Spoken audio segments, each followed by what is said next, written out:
Queridos amigos e irmãos, que a doce paz do Mestre Jesus continue a nos envolver.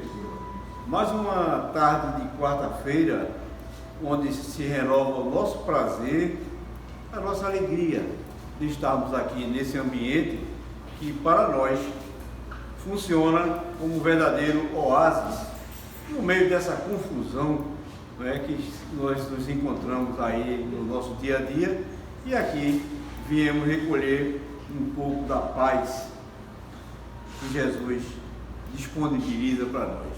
Então estamos aqui tentando aprender um pouco mais, evoluir um pouco mais através das lições do Evangelho de Jesus, pela ótica da doutrina espírita, que nos esclarece, nos mostra de forma simples e clara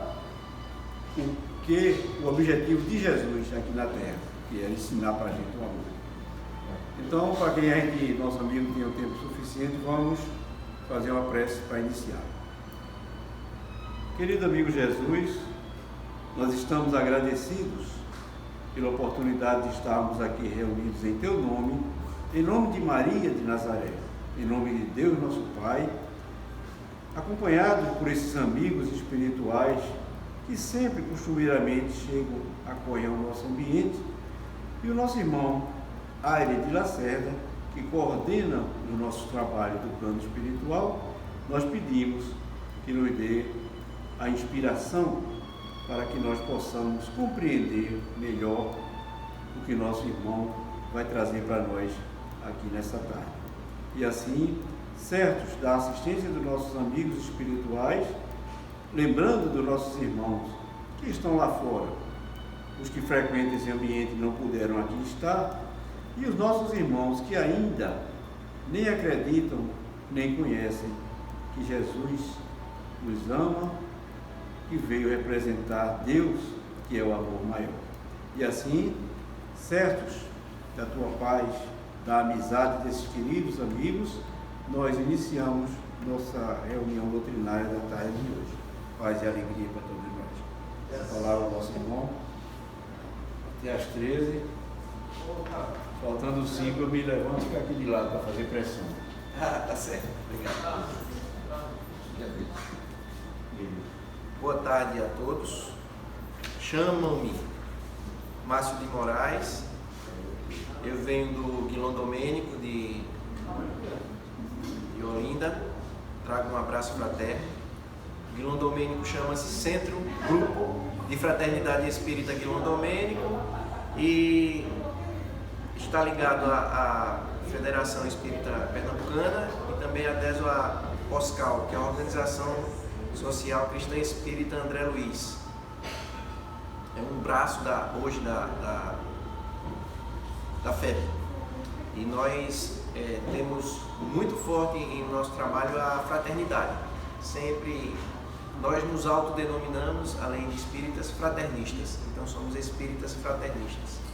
E é interessante que muitas vezes a gente conversa sobre isso e o pessoal fala, há um embate muito grande ideológico de capitalismo, de comunismo. Eu digo, olha, eu sou fraternista. Quando eu começo a falar e tal, não, eu sou fraternista, eu sou pela fraternidade. Porque no dia que a gente conseguir usar da fraternidade entre os homens, entre nós, acho que um monte de problema ideológico vai acabar, né? A gente vê o outro como irmão, quando a gente vê. Mas o tema de que eu vou falar hoje é o que é preciso fazer para alcançar a vida eterna.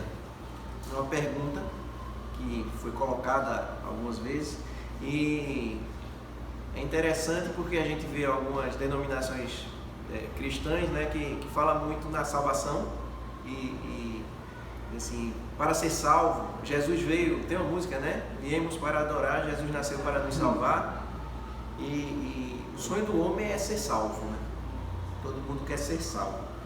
E a questão, a vida eterna é interessante porque a leitura que a gente vê religiosa a respeito disso, a Bíblia nos traz, e foi uma preocupação de Kardec. Ele já coloca no Livro dos Espíritos, no capítulo 3, ele falando do retorno da vida corporal à vida espiritual, a alma após a morte, vida. Na questão 153, ele pergunta aos espíritos, né? Em que sentido se deve entender a vida eterna? Os espíritos respondem: é a vida do espírito, que é eterna, porém a do corpo é transitória e passageira.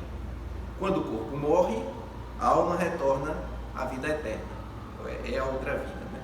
E Kardec, não era bem isso que ele queria perguntar mais, né, sobre essa salvação. E ele pergunta: não seria mais exato chamar a vida eterna a vida dos espíritos puros, aqueles que, tendo atingido o seu grau de perfeição, não tem mais provas a suportar? E os espíritos respondem: isto é, antes, a felicidade eterna. Porém, mais uma vez, é uma questão de palavras. Chamai as coisas como quiserdes, contanto que vos entendais. Então, para que a gente já comece focando e trazendo bem o objetivo, nós estamos falando dessa vida feliz, né? É daquela que a gente vê muitas imagens, né? A pessoa lá naquele lugar maravilhoso, a gente tocando harpa e a gente sem fazer nada, lá muito tranquilo. E eu não sei se vocês já ouviram falar de Leandro Carnal. Ele diz: olha, das religiões que existem, a que eu menos simpatizo é o espiritismo. Mas por quê? Ele diz: não, porque o espiritismo diz que depois que a gente morrer vai continuar trabalhando. Esse negócio aí, que ele se autodenomina ateu. Então, quando fala de religião, ele diz: olha, a que eu menos simpatizo é o espiritismo, porque esse negócio de morrer e continuar trabalhando não é comigo. A gente espera que todo mundo diz que vai descansar, né? Morreu, descansou. O espírita não, morreu, trabalha mais. Então é interessante.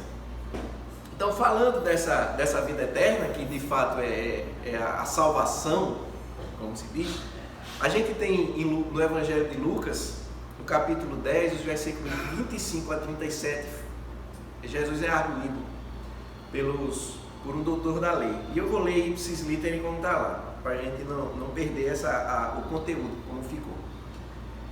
E eis que se levantou um certo doutor da lei, tentando-o e dizendo: mestre, que farei para herdar a vida eterna?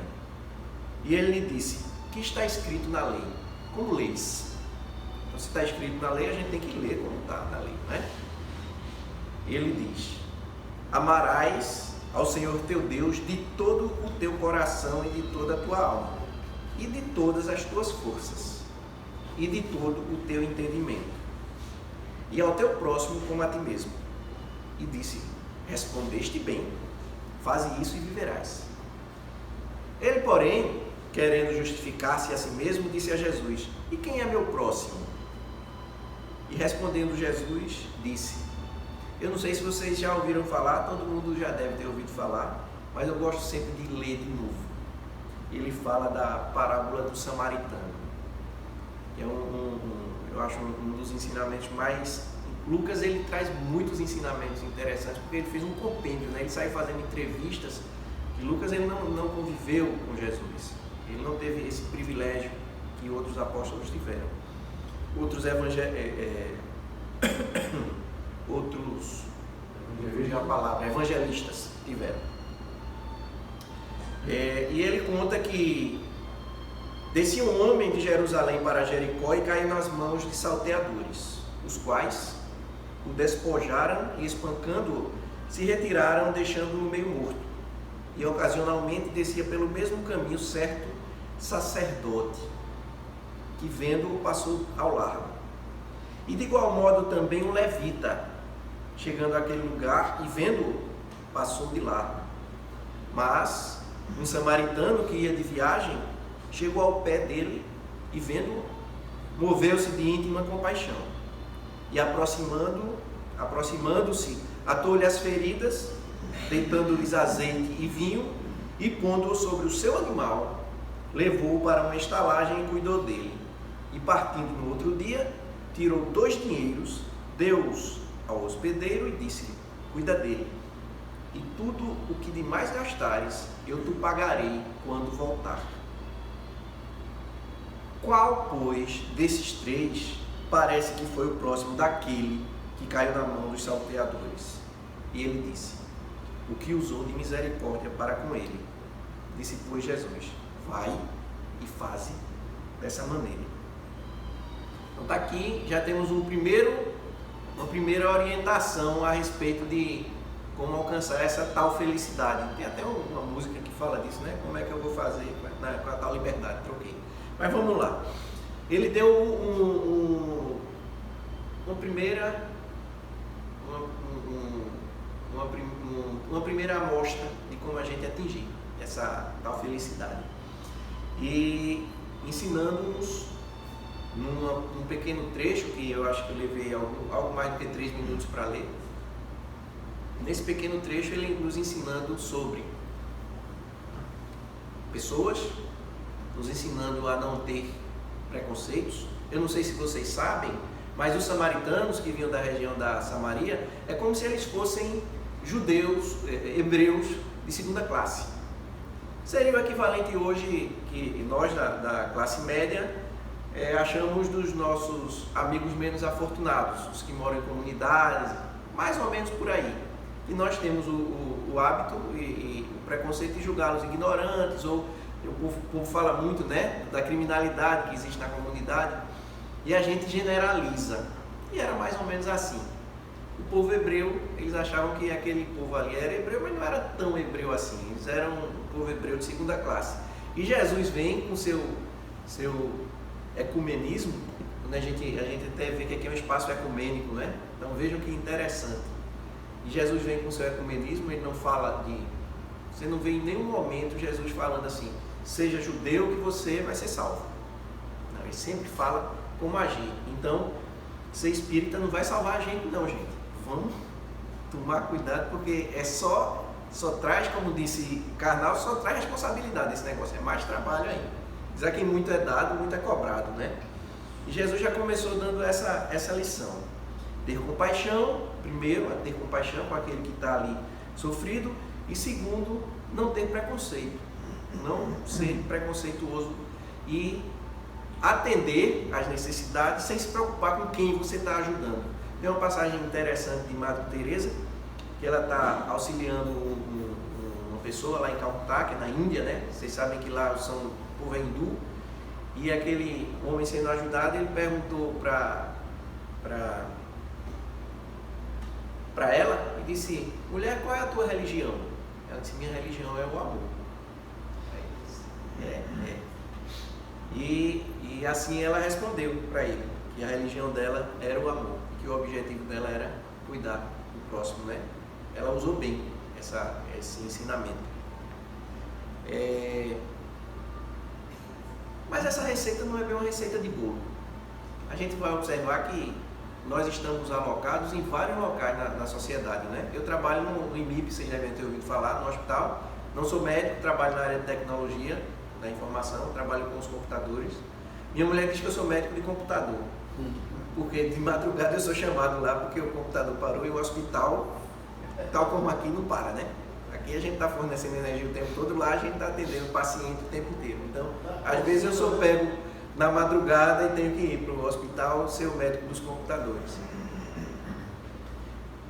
E essa mensagem que eu quero trazer, eu vou trazer 3 exemplos para a gente ver o que é preciso para ser salvo. A receita está alta. Eu vou deixar com vocês a receita, tá? Então todo mundo vai sair daqui pronto para ser salvo, né?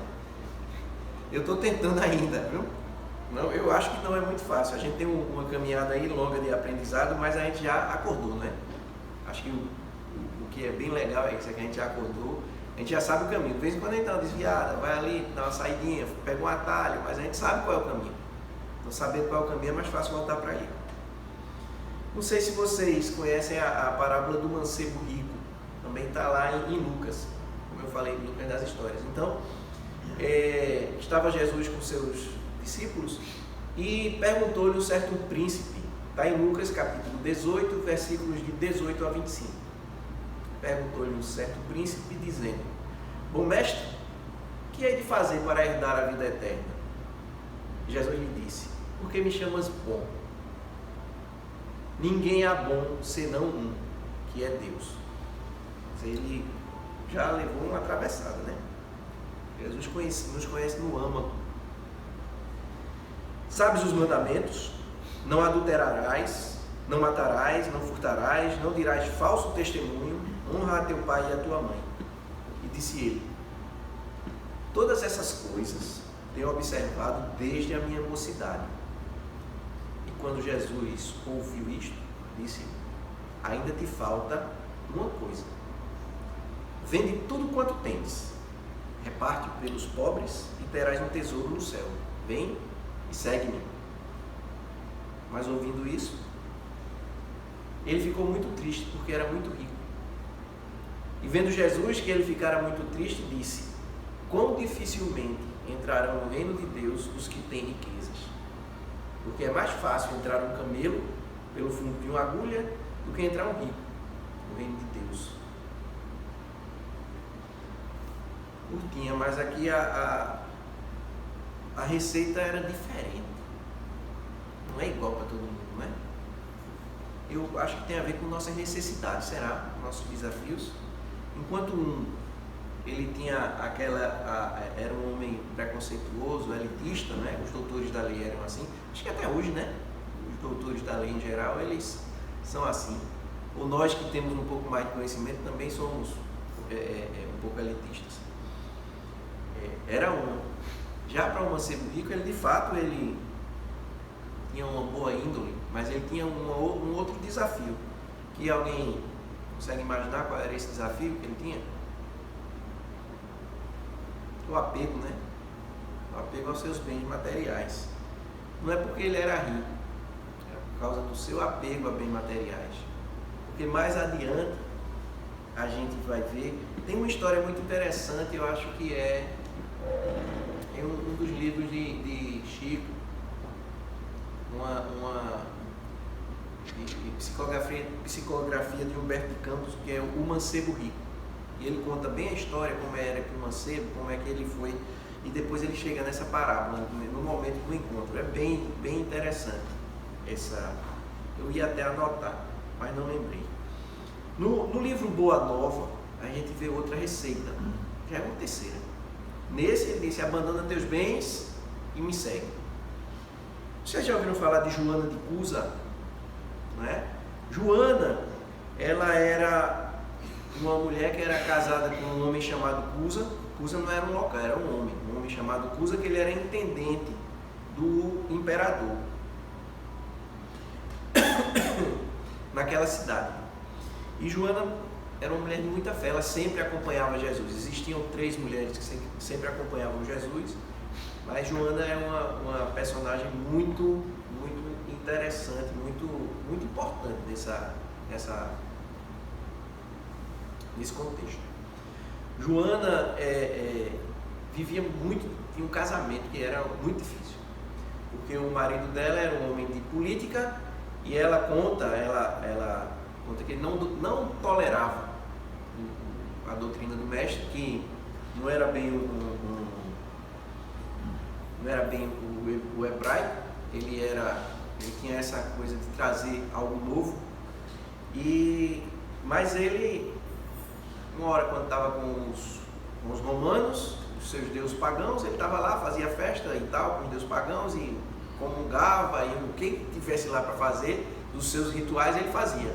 Outra hora ele estava com os hebreus, e com os hebreus ele também comungava, e todos os rituais hebreus ele fazia e navegava de acordo com as circunstâncias. E Joana falou para o mestre que, como era difícil essa vida e tal, em suma, foi o que ela disse. Ela disse: eu queria deixar tudo que eu tenho para te seguir. E Jesus ponderou, também falando, quando ela falava do marido e desses comportamentos, desse comportamento plurireligioso que ele tinha, ele respondeu para ela: Joana, só há um Deus, que é nosso Pai, e só existe uma fé para as nossas relações com o seu amor. Certas manifestações religiosas do mundo muitas vezes não passam de vícios populares nos hábitos exteriores. Todos os templos da terra são de pedra. Eu venho em nome de Deus abrir o templo da fé viva no coração dos homens. Entre os sinceros discípulos do Evangelho e os erros milenários no mundo, começa a travar-se o combate sem sangue da redenção espiritual. Isso aconteceu há 2000 anos, esse diálogo de Jesus com Joana de Ângeles. E ele diz, não sei se vocês recordam que eu falei, a gente está em muitos locais diferentes, né? Em casamentos diferentes, com filhos diferentes, pais diferentes, vivemos em famílias diferentes, em comunidades diferentes, em centros espíritas diferentes. Em cada um desses a gente tem nossas dificuldades, nossas desavenças, muitas delas ligadas ao nosso auto-amor exacerbado, que chamam de orgulho, né? Às vezes a pessoa diz alguma coisa, nem tinha a intenção de nos ofender, mas a gente fica ofendido achando que nos dando essa autovalorização. E Jesus fala para ela, agradece ao Pai porque te colocou aí. Se teu marido é leviano e indiferente, ama-o mesmo assim. Não te acharias ligada a ele se não houvesse para isso razão justa. Servindo com amorosa dedicação, estarás cumprindo a vontade de Deus. Além disso, não podemos colher uvas nos abrolhos, mas podemos amanhar o solo que produziu cardos envenenados, a fim de cultivarmos nele mesmo a videira maravilhosa do amor e da vida. Essa frase é muito interessante. Eu não sei se nós damos muitos nomes a Jesus, né? Chamamos de Messias, o Filho de Deus e tal. E em um momento ele diz assim, desses nomes muitos, chamávamos também de mestre, né? De rabi. E desses nomes muitos que me dão, só tem um que eu concordo, que é o de mestre. Porque, de fato, ele veio com um arcabouço de ensinamentos que, de fato, se a gente seguisse aquilo ali, como disse Gandhi diz que no Sermão do Monte existe mais religiosidade do que em todos os livros que se lê sobre religião.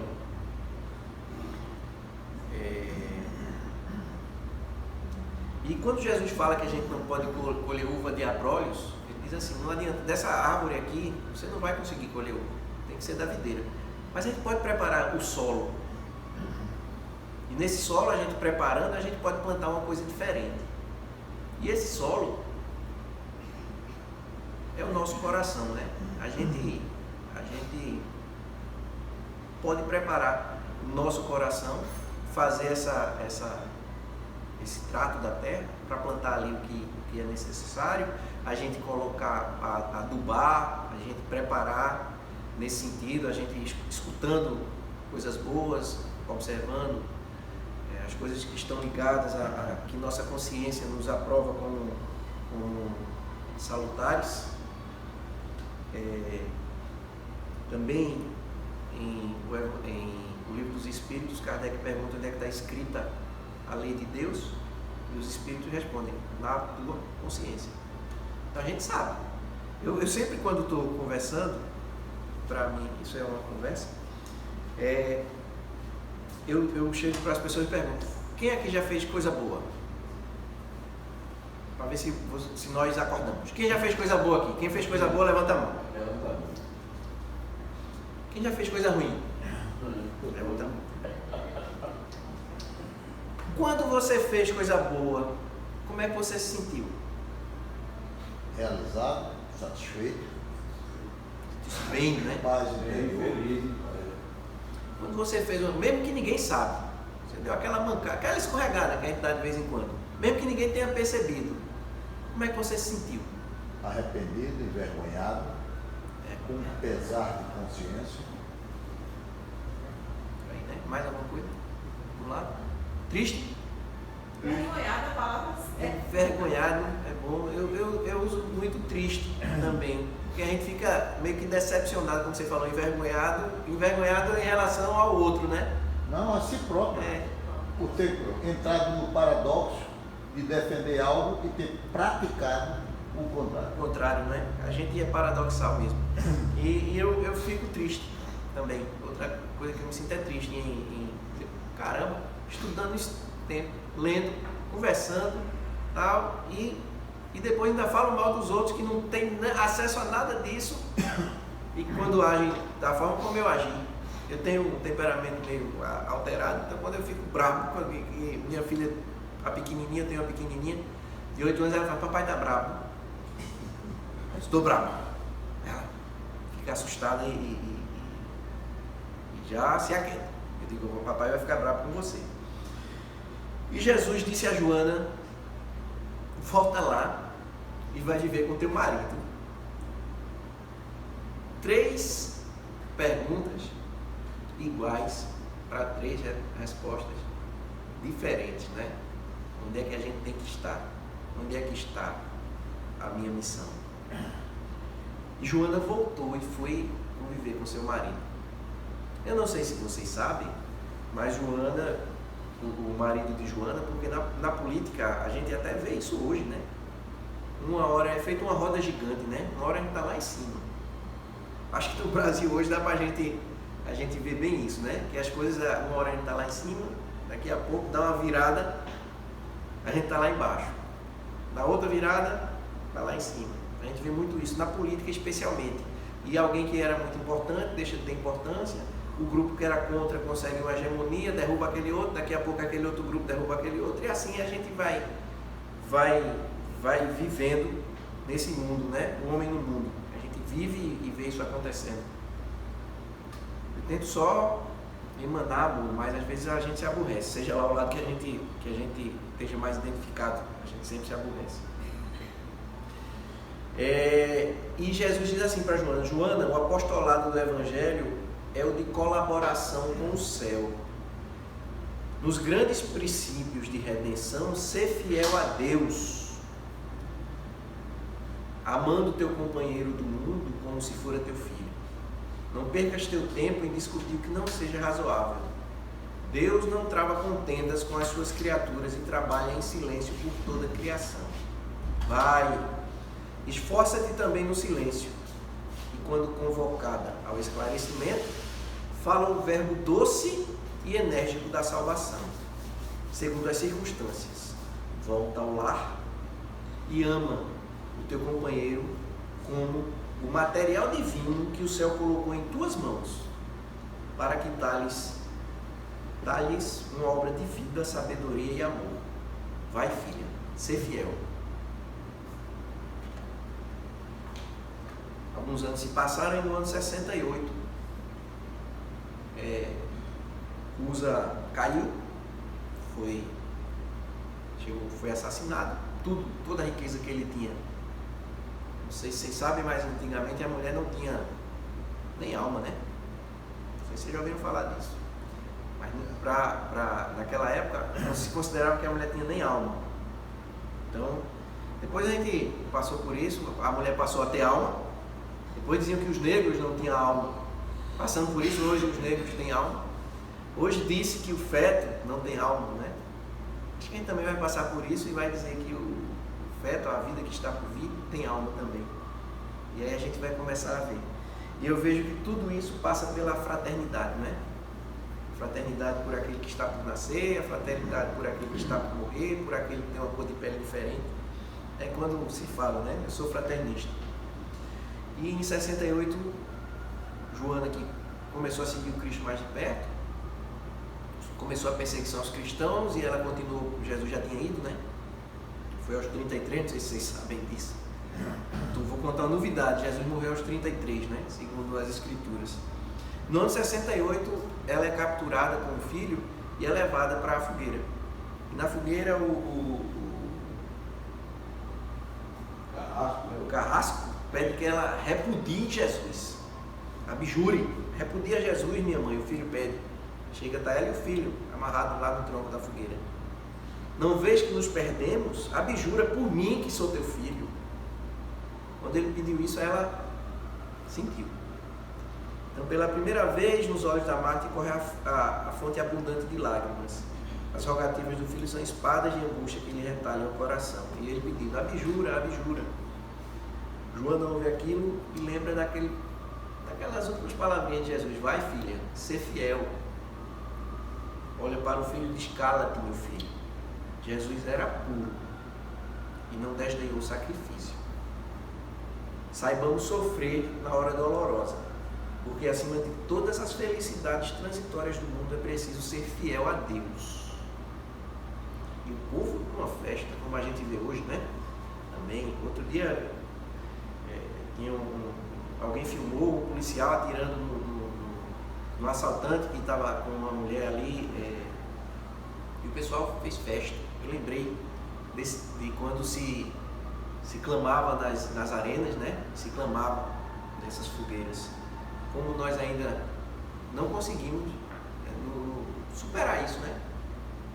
Como a gente ainda se afasta. E Jesus, com todo o ensinamento de Jesus, e às vezes a pessoa defende os ensinamentos de Jesus, mas como nós, como eu também já falei, que a gente dá nossa escorregada, cai nessa da violência contra o irmão, né? Isso não é amar o irmão como a si mesmo. E o Carrasco, isso é muito forte, isso que tem no final. O livro A Boa Nova, quem não leu, vocês conhecem o livro A Boa Nova? Se quem não conhece, tem até na internet para baixar.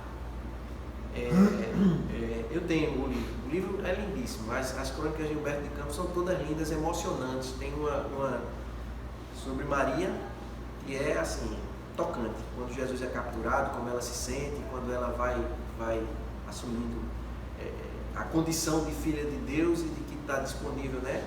Hoje a gente reza, como é que a gente reza? A gente reza e diz assim: Senhor, eu queria isso, eu queria aquilo, eu queria aquilo outro, né? Os primeiros cristãos, eles oravam e diziam assim: Senhor, aqui estou, o que queres que eu faça? Como nós mudamos, né? E o Carrasco diz assim: o teu Cristo soube apenas ensinar-te a morrer? E ela respondeu: já no sofrimento, não apenas a morrer, mas também a vos amar. E nesse instante ela sentiu a mão de Jesus ali, sendo estendida para ela, e dizendo: tem bom ânimo, Joana, eu estou aqui. No momento do desencarne, ela foi recebida pelo próprio, né? A pessoa. Então, a pergunta, né? O jovem rico conseguiu desfazer-se de suas riquezas e assim concluir sua missão junto ao Evangelho de Jesus? Naquele momento, não. Mas ele teve outras encarnações, então a gente nem sabe, né? É provável que, como ele tinha tantas já caracteres bons, ele já estava mais perto. Será que aquele doutor da lei foi e fez o mesmo? Eu penso que naquele momento não. Ele ainda não estava preparado, mas ele conhecia como nós que lemos aqui, ó. Só ali são 6, né? 5 mais 1. São os 5 e mais obras póstumas. Então ele já conhecia. Estava mais próximo. Mas naquele momento eu acho que não. Mas teve uma que a gente viu que ela, como Jesus disse, ser fiel, ela foi fiel, né? Foi fiel. Ela conseguiu dar o seu testemunho de amor a Deus, de amor ao Evangelho de Jesus e conseguiu essa superação. Mas a missão de Joana acabou ali. O fato de, como disse Cata, né? Acho que ela ali estava salva, né? E o que foi que aconteceu com ela que foi salva? Ela foi no desencarne, Jesus foi lá, estendeu a mão, pegou na mão dela e disse: vem, Joana, eu estou aqui. Mas Joana ainda trabalhou um bocado, né? A gente hoje, não sei se vocês ouviram falar assim por alto da guia do espírito, que é guia do maior palestrante espírita encarnado, que é Divaldo Pereira Franco. Já ouviram falar da guia dele? Como é o nome dela? Vocês conhecem? Assim, por alto. Uma tal de Joana de Ângeles, né? Ela é uma das encarnações posteriores de Joana de Cusa. Eu não sei se vocês já ouviram falar também de São Francisco de Assis, que veio e reformou a Igreja Católica, né? No tempo em que ela estava assim, se perdendo. Ela foi sua companheira de doutrina na época. Ela foi Clara de Assis, declarada por ela mesma. Ela mesma se autodeclara. E como outras Joanas que aconteceram, né? Aqui ela teve uma das encarnações no Brasil, uma das últimas. Então está posto. Eu desconfio, embora não possa dizer assim taxativamente, que para ser salvo a gente precisa de estar onde a gente está e dar o nosso testemunho do Evangelho de Jesus e superar as nossas próprias dificuldades. A gente não vai conseguir salvar ninguém, nem o nosso filho mais amado. Você vê Joana ali, né? Com aquela...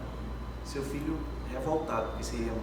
Então, aquele filho amado, ela não conseguiu. Mas ela estava, no coração dela. Então, o que a gente pode fazer...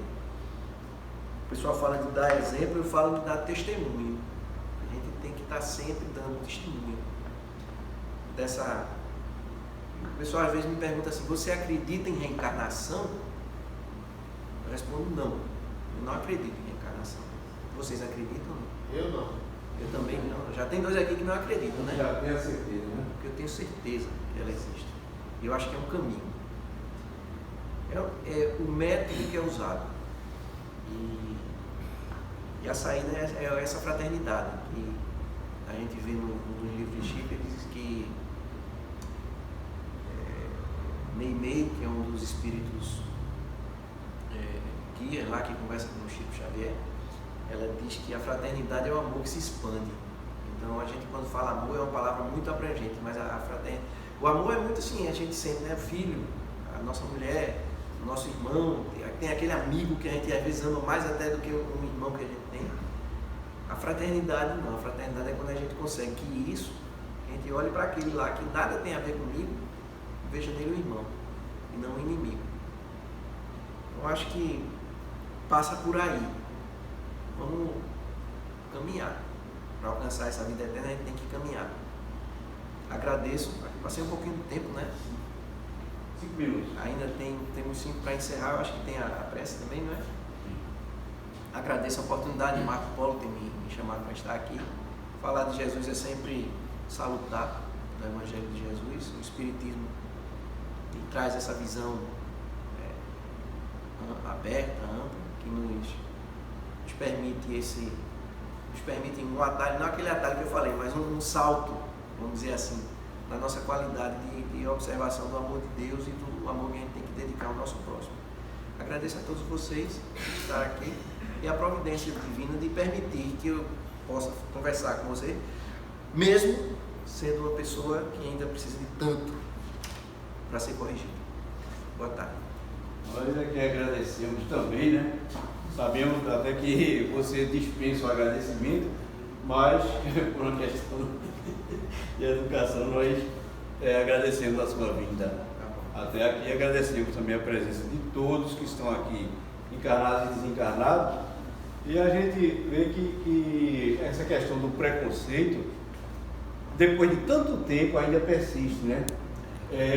Principalmente por nós espíritas, porque em relação a essa questão da salvação, quando a gente está fazendo alguma ação do bem, uma campanha do quilo, uma visita a um hospital, dando uma sopa, qualquer coisa desse tipo, outras pessoas de outras correntes filosóficas e religiosas, que a gente está fazendo aqui para se salvar, mas que aquilo ali não salva. Embora a gente já saiba que a salvação é a nossa consciência tranquila, que estamos seguindo o ensinamento de Jesus, principalmente quando ele resumiu, ele foi tão sucinto, né? Faz tanta confusão, mas ele foi tão sucinto, ele resumiu os mandamentos, né? Amar a Deus sobre todas as coisas, ao próximo como a ti mesmo, fazer aos outros aquilo que a gente gostaria que lhe fosse feito, né? Chico diz um negócio bem interessante, ele diz assim, Jesus não disse pra gente, vá subir o Everest, vá, essas coisas assim, ele só disse, amai-vos uns aos outros. Só isso. E não falou de religião nenhuma, ele apenas disse, vinde a mim todos vós que estáis cansados e oprimidos, eu vos aliviarei. Então, mas o pessoal gosta da divergência, da confusão ainda, acho que ainda é resquício daqueles tempos ainda, né? Mas a gente vai superar tudo isso. Então, meu amigo, a gente explora sempre um pouco mais o palestrante. Você, por gentileza, faça a prece para a gente encerrar. Amigo Jesus, aqui estamos, Senhor, muitas vezes cansados e fatigados, mas estamos buscando-te, trazendo conosco nossa bagagem cultural, nossa bagagem de defeitos, mas também nossa bagagem de luz. Afinal, disseste-nos que todos nós somos o sal da terra, que somos luz, precisamos iluminar onde quer que estejamos. Então te agradecemos, te pedimos que nos permitas, onde quer que estejamos, sermos sempre instrumentos da tua paz e do teu amor. Obrigado e que assim seja. Que assim seja.